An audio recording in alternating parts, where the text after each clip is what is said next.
Или населенный пункт статус экологически чистого. Причем сделать это не номинально, а по факту при полном взаимодействии с Комитетом экологии.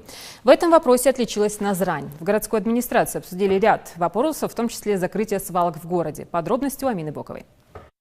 Назрань – самый экологичный город республики. Лидирующей позицией в нашем регионе вторая столица обеспечила себе благодаря санитарно-экологическому состоянию территории, просветительской работе с жителями, организации экологических мероприятий. Об этом свидетельствует экорейтинг, проведенный региональным комитетом экологии. Результаты были опубликованы на официальном сайте ведомства. Безусловно, учитывался интернет-опрос.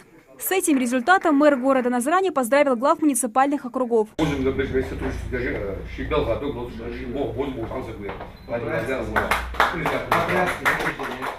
Сразу после торжественного награждения почетными грамотами здесь обсудили вопросы дальнейшего экологического развития Назрани, в том числе недоработки со стороны округов по санитарному состоянию, административным комиссиям и вынесению штрафов. Согласно докладам, больше всего работы в этом направлении было проведено Центральным административным округом. Другие округа не работают совсем, есть некоторые. Масаркорт, хотя у нас там новый глава администрации, его сейчас упрекать за прошлые ошибки нельзя, но Чемурзиев там остается работать, который является ответственным лицом за составление протоколов.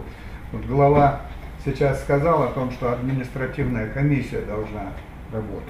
Административная комиссия ни одного протокола не оставила не только без внимания, а без принятия мер. Но составлять протокола – это фактически административная комиссия, это муниципальный суд. Ребята работают, но на сегодняшний день слабо. Я думаю, что они подтянутся, сделают свою работу на хорошем оценке. Среди обсуждаемых тем – работы по укреплению русла реки Назранка. Реконструкция береговой линии проводится в рамках федеральной целевой программы развития водохозяйственного комплекса России. Есть и другие проблемные вопросы. Некоторые граждане нашего города делают отводы от домашних нечистот, вводят на улицу. Вот сегодня было дано поручение довести эту работу до логического конца. То есть эти отводы не должны быть по нашей территории. Мы их будем отрезать, убирать, ликвидировать совместно с общественностью. Плотное взаимодействие и сотрудничество местной администрации с Комитетом экологии и природных ресурсов стало очевидно выигрышным для жителей города. Поэтому здесь же обсудили и наметили подробный план дальнейших совместных действий, вплоть до 2020 года. Планируем предусмотреть за счет федеральных средств в рамках, опять же, федеральной программы, это ликвидация старой городской свалки.